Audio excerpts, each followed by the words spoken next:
Social মিডিয়াতে এই মুহূর্তে সবচেয়ে বেশি আলোচনা হচ্ছে একটি বিষয় নিয়ে। নতুন নাটকে একসঙ্গে দেখা যাবে হিরো আলম ও জান্নাতুল সুমাইয়া হিমিকে। কিছু ছবি আর পোস্ট এমনভাবে ছড়ানো হয়েছে যেখানে দুজনকে একেবারে নতুন জুটি হিসাবে তুলে ধরা হচ্ছে। বলা হচ্ছে খুব শিগগিরই নাকি একটি নাটকে প্রধান চরিত্রে আসছেন তারা দুজন। এই খবর ছড়াতেই শুরু হয়েছে জল্পনা। অনেকেই বলছেন হিমির ক্যারিয়ারের এটা নাকি বড় টার্নিং পয়েন্ট।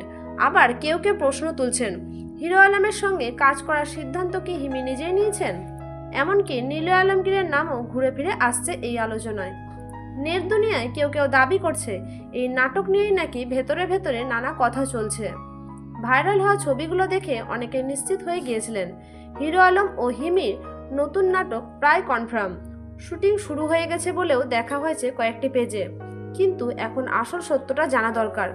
আমরা যেটা খোঁজ নিয়ে জানতে পেরেছি, হিরো আলম ও জান্নাতুল সুমাইয়া হিমির কোনো নতুন নাটক এখনো কনফার্ম হয়নি।